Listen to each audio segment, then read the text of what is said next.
Marketer of the Day, episode 690. Deep Knowledge and Learning. Automate, Delegate, and Grow with e-commerce agency owner Darwin Liu. Hey everyone, and welcome back to the Marketer of the Day podcast. We are joined by Darwin Liu from xagency.com, from AmericanBully.com, and from DarwinLiu.com. And to spell his last name, that is Liu.com. And Darwin is an expert in starting your own agency, in growing your business, in building an e-commerce business and brand. And we're going to let him brag a little and hear about what he has going on, hear about how he can help you and what he's learned along the way. So Darwin, glad to be talking to you. Hey, nice to talk to you too, Robin. Thanks for inviting me on the show, man. And the word expert, I really don't know about that. I'm a professional failure, you know? It's just been failing and learning along the way. So definitely. I've been doing this for 12 years now. I look like I'm 25, but right out of college, I've been doing marketing. So everything that I failed at, I'm hoping that you don't, and you can ask anything you want, and hopefully, help your audience learn something along the way. Yeah, I mean, that makes a lot of logical sense. Instead of everyone else trying to just make all the same mistakes, why not hear from someone who has made some of those mistakes, and then maybe we can avoid them and then make our own unique mistakes, but hopefully we make more progress along the way and shortcut some time and shortcut some of the headaches. And so if I were to come to you and ask, in a nutshell, what do you do? What are you all about? What makes you stand out? What makes you unique? What would you say? What makes you so special? Yeah, well, how about this? What makes, and we'll talk about a few things. My company, the main company that I have is called X Agency. It's xagency.com. We are an e-commerce focused digital marketing agency. So what makes this company special is we focus strictly on e-com. There's a lot of agencies out there. There's a lot of marketing industries and verticals out there. Our specialty, our nuts and bolts is e-commerce. We help people sell more things online. That's all we do. We're experts in Google, Facebook, Bing, affiliate marketing, right? And that's our difference. And what makes us special, really, as you all know, nowadays, everyone is moving towards automation, which is great and good, right? However, if you don't have any sort of knowledge or even deep knowledge of of what you're talking about, I can care less what you're automating, you're still going to not do well. So that's really another difference of ours, which is the deep knowledge we have in marketing. What makes me special? Honestly, I'm trying to think about that too, right? Now, for anyone who's actually trying to start this and go through this, I mean, I don't even know what the stats are, but 75-80% of small business fail within their first year, right? If anyone was to, if I was to give anyone advice, or what makes me a little bit different, is the ability to just keep going, or to be too stupid enough to not quit. That's really what it is. And I think as long as you have that, any idea or service or product you have can work. You just have to keep going. So that's what makes me special, really. I'm just too dumb to quit. I like it. Be too dumb to quit. Keep going, so that way you can crack the code. And I looked at your bio a little bit. I mean, you're a humble guy, it seems like, but you're definitely no slouch. You've managed $50 million in the agencies that you work for. And so, just to give us an idea, I mean, do you have any interesting stories to kick us off about like a fun client or a fun story that comes to mind, or maybe like even a before and after situation when you had a client and maybe you built up their brand, or you fixed up their product line, or just does anything come to mind as far as just what a client or a story or a just fun scenario has been for you? Yeah, I got a couple funny stories for you, actually. One is actually a pretty good lesson for anyone even listening. So I don't know if anyone read my story, but when I started marketing, right, and doing everything on my own and failing, I actually had to work at an agency. At the agency, I started at the ground up. So I'm that entry level guy who was, doing the paperwork, pushing, doing the grunt keyword stuff, right?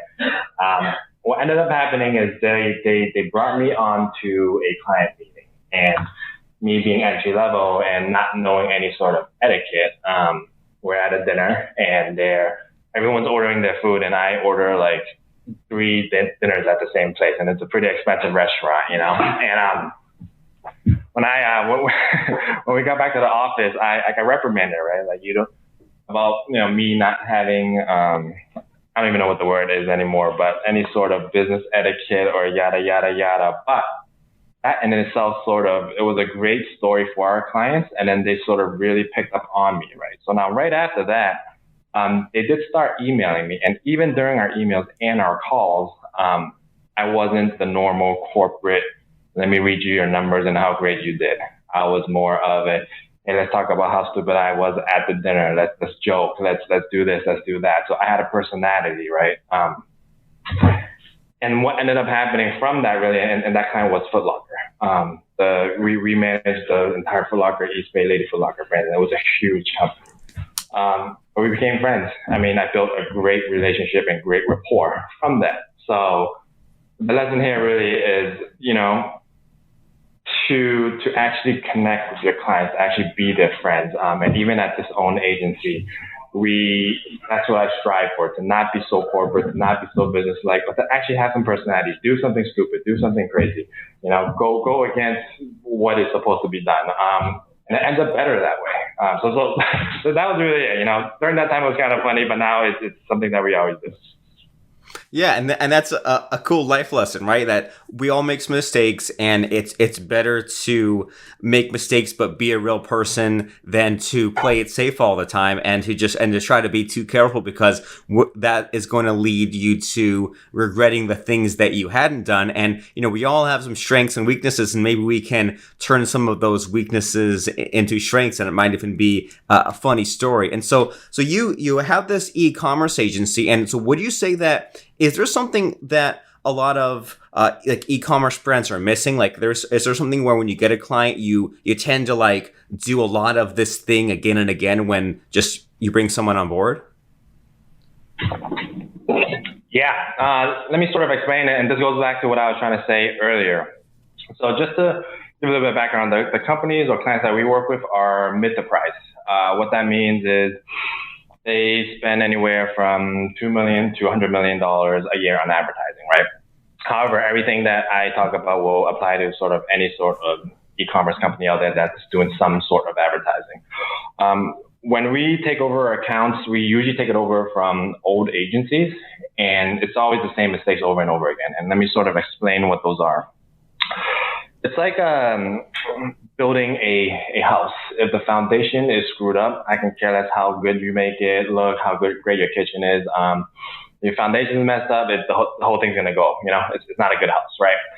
So what we end up finding really is that the accounts, whenever we take them over, it's all wrong. The rules are wrong. So when I say the rules are wrong, any sort of person running an e-commerce business nowadays, even doing their own marketing, there's a lot of automation and tools that they can do. If they were to run Facebook, it's pretty simple to set up. They run their sites, they put in their plugins, and it actually works, right? It runs. But the rules, the back-end settings are incorrect. And that's what we end up fixing. The fundamentals of an account is wrong. So, and to give you an example, right? You run a Facebook account. Facebook automates and optimizes everything for you. However, depending on the settings you pick, they optimize it a different way. And if you don't know those settings, it doesn't matter what sort of optimizing or what sort of machine learning you're picking or telling your Facebook or your agency to do, it just ends up optimizing it a wrong way. So that's what ends up happening. Like when we take over our accounts, we blow it out the park. Well, the spend stays the same, revenue doubles, and that's really just fixing the settings in the back end, the back end things in the back. So.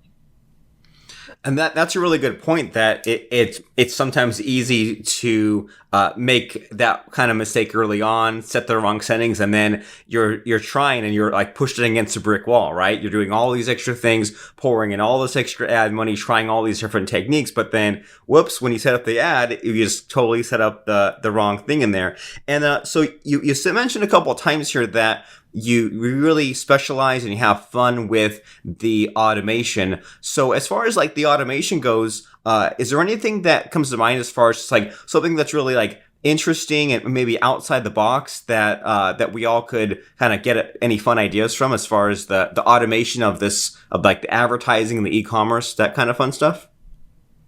Yeah, well, automation itself, I really, I really don't think it's fun. However, I guess a couple of quick tips for your listeners really is back to what I was just talking about in terms of wrong settings and everything, right?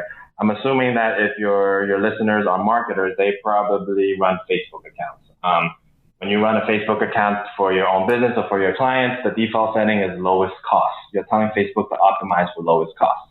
It's automated. That option, lowest cost, is the default. And then you tell Facebook you want to optimize it based on your budget. That's automation. That's what I hate about it. So everyone who does that, and I bet you if you look into your account right now, 90% of accounts are running lowest cost. It's a wrong setting. You're never going to be good with it. There's no way you can scale your account. That's why if you actually hit the drop down button and not the Facebook recommended button, there's cost control. There's target cost per order. There's bid control. So that's what I'm talking about now. You say, is there anything fun with automation? No, I actually don't think automation is great at all. Why? Because it's a buzzword, right? People hear automation, they hear machine learning, and they think that, wow, this is the future. Well, what's the algorithm? Who puts the algorithm into place? Is the algorithm based on correct numbers? Is it done by marketers? Is it done by data scientists who knows absolutely nothing about what we do? And people take automation as the gospel. It's not. It really isn't, And they, once they hear the word automation and once they hear the word that Facebook's doing everything for you, they think that it's the best way to do it. And it really isn't, So when that question about, anything fun about automation? No, I actually hate it.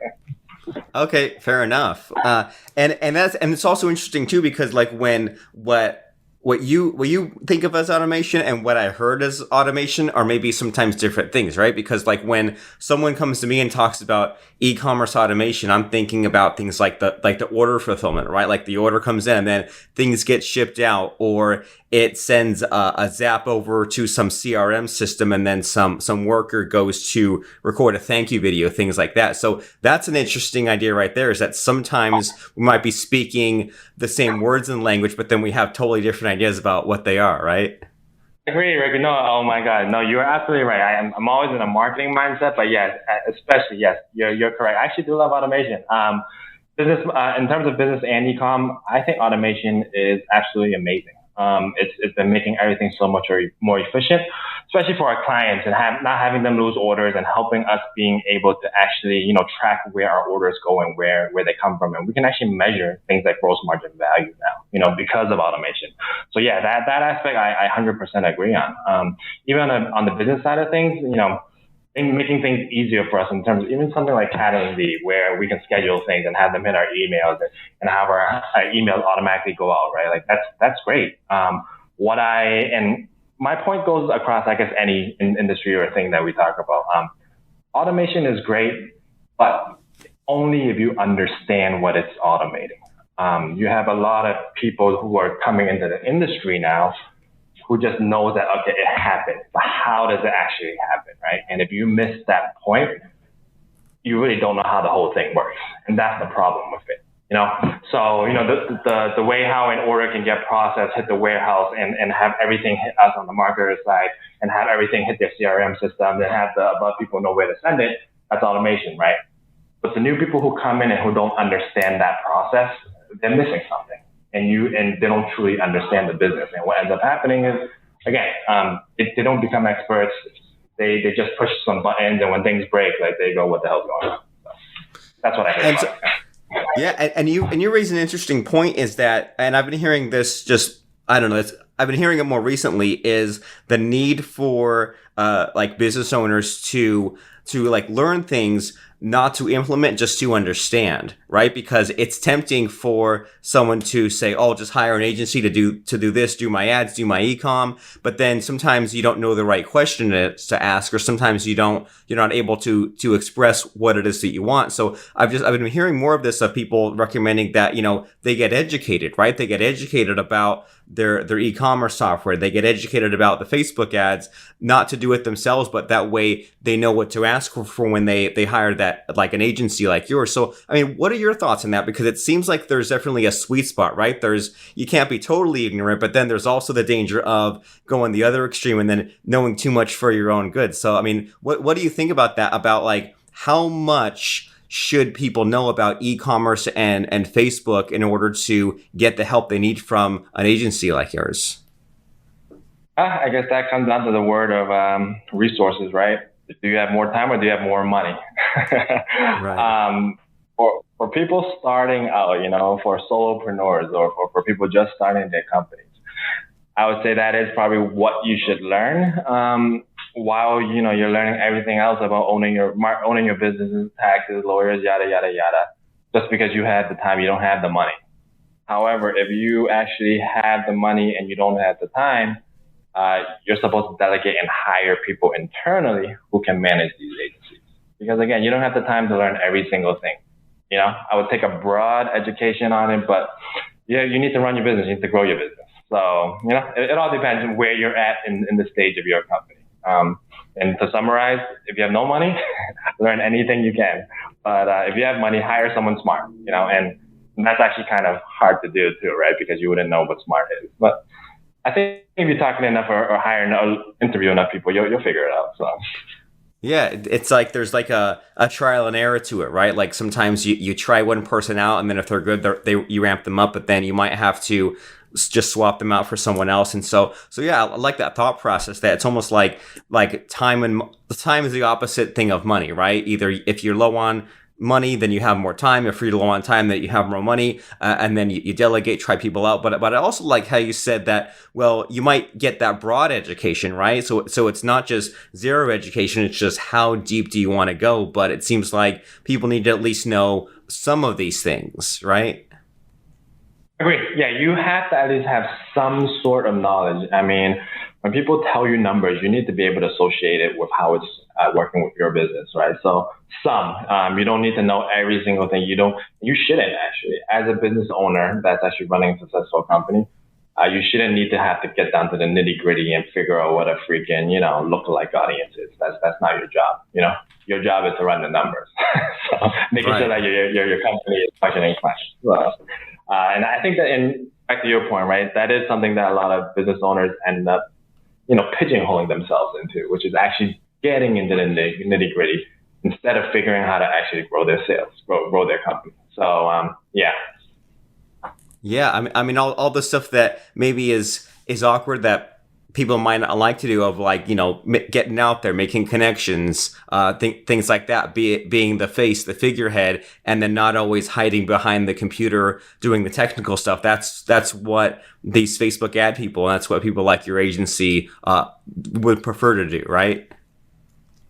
Correct. Yep. And exactly. And I think, it is sometimes kind of fun to get into the Facebook and the nitty gritty and all that stuff. And running the company is actually not fun because, I love marketing, right? But now I have to do the sales. I have to speak to people. I have to, pitch our products, and that isn't fun. But again, if depends on who's listening to this. If you truly want to grow your business, you need to focus working on the business and not in the business, right? So, your job really is not the marketing, helping clients do ABCD. Your job is literally to get out there and make the sales, do the boring stuff, run the company. That's your job. So. Right, and that's what you're here doing, right? You're not showing your screen, clicking Facebook ads. You're talking about success stories. You're giving advice, and kind of along those lines, I noticed that on your bio you have this American Bully brand. So is that yours? Is that something that you built internally, or what is that? Yeah, so I made it for multiple reasons. The funny thing is, we made our clients so much money. I was just thinking, why the hell am I not doing it for myself? That was always a thought in the back end of my mind, just floating there. And then one day I was trying to look for a dog, right? I was Googling super huge pit bull. I kept on Googling that, and I was just like, I don't see it, and then I started seeing these pictures of these huge pit bulls, and you see them everywhere nowadays. They look like they're on steroids. They're like 2 times the size of a pit bull. But then I found out that they're their own breed. They're a brand new breed, established in 2014. They're called American Bullies. And since we do search marketing, I was looking for search terms. I was looking at trends, and it's skyrocketing. It gets 110,000 searches a month. My dog was bottom of the litter. He was $5,000. They go up to $30,000 a piece. So these people have money. The demographics of these people, they'll spend on their dogs. So perfect. I was just like, why don't I just start a company selling doggy coats for this breed? The domain itself, I think they're trying to sell it to me for, I think, 20 grand. We got it for 12. Bought the domain, created the site, got the suppliers from China. And this is actually a great learning process for me and to actually show our employees as well, because we are always doing the marketing side of things, but they don't get to see the fulfillment side. They don't get to see how it's made. They don't get to see the cost of goods. So this has been great for us. It shows us the whole process from, getting the product made, to selling the products, and understanding that, because a lot of times at this company, what ends up happening is we only look at the marketing ROAS numbers. No one ever even looks at cost of goods. No one looks at, shipping. No one looks at packaging. They don't understand that our numbers, there's more to it because, just because we hit this number does not mean that they're profitable. So this has actually been a great learning tool for this current company here too. And I imagine that by you building your own brand and having your own e-commerce store, it gives you a chance to play around, right? Like if you want to learn some new skills or try out some new software or some new Shopify plugin or something like that, it gives you a place to maybe experiment with the cutting edge stuff. Yeah. One thing I wanted to sort of bring up is that, I've always cared about deep knowledge and learning. And that's something that I've always thought about growing up, right? Knowledge and learning and being able to understand all the technologies and things that we do. So over here, we do understand that. We actually do make people learn different channels and look at different CMSs and look at cutting edge technologies. So one thing wrong with a lot of marketing people or companies is that they focus on this marketing aspect, meaning, and I'll give you a perfect example, which is SEO. I think everyone knows what SEO is, right? It helps you rank on top of Google. That's one marketing thing that everyone talks about. But what they don't know is that depending on what platforms they are, you can't do SEO for. So, example for you. Shopify is a closed system, but I've heard a lot of SEO people from agencies go, oh, you need to fix your tags in ABCD here. You need to change your robots.txt. But dude, Shopify, you can't do that in Shopify. It's not possible. You can do that in Magento, you can do that in ecommerce, but not Shopify. You can do that in WordPress, right? So that's the problem. And you're absolutely right.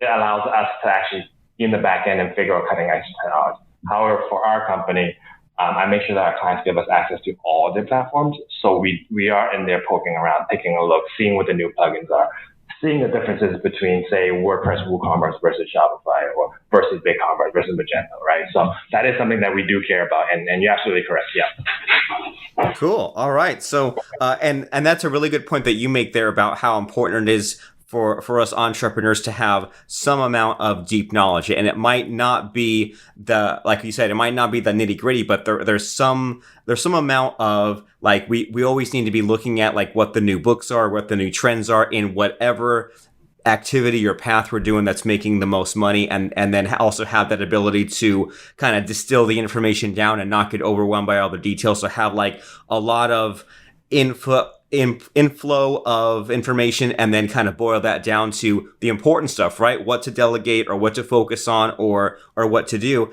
And so yeah, there's a lot of fun lessons here as far as the stories that you've told and getting a little bit of a peek into what it is that you're doing and some of these problems that you're solving. So if people here are listening today and they say, I've got an e-commerce brand, I want to grow it. I know that you say that you only serve a specific segment of the market, right? You kind of serve that more mid, higher end market. So if someone is kind of an up and comer startup brand, they're on their way up, where should they go? And then if they think they might be an ideal client for you, how do they know and where do they go for that side of things?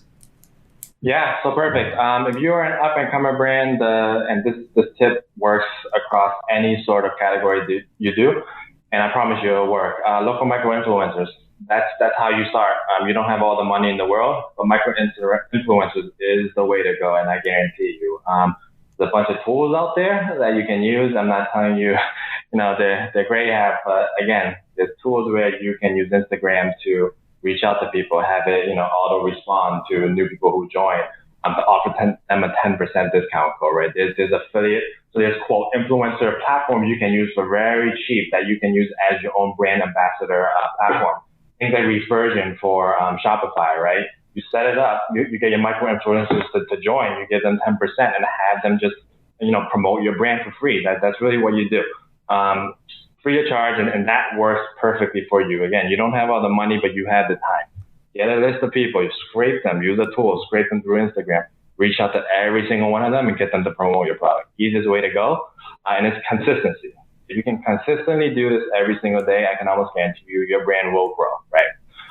If you have some sort of money, you can do advertising, depending on where how much you have to spend. But if you want to reach out to us, it's xagency.com.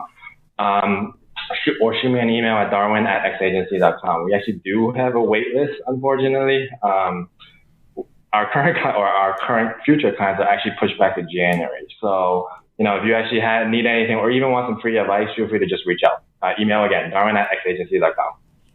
Super cool. That's very generous of you to be accessible in that way. And I'm sure that it's fun for you also, right? To hear about problems that can be solved, to hear about people's ideas or their brands. And even just like that story that you told about that American Bully thing, that's super interesting of how you couldn't find what you wanted. And then also there was that discovery that you made about how this breed of dog is expensive. So therefore people have the budget and it's kind of an untapped market. So it's always fun just to hear some of the randomness, right? To hear about some of these entrepreneurial stories. And then sometimes we can apply those things into our own niches, our own business that our peers or competitors aren't doing. And then we can get ahead in that way just by being open to new ideas from other people. So once again, to recap, that is xagency.com. And then if you want to email Darwin directly, that is darwin@xagency.com. A lot of fun ideas today, and I really appreciate you making the time. So thanks, Darwin. I had a blast. Hope you did too. Thank you, Robert. No, thanks for inviting me on the show, man. Very much appreciate it. Need more guests for your podcast? How about a podcast that's set up in the first place? Schedule a call with us right now by visiting doneforyoupodcasting.com.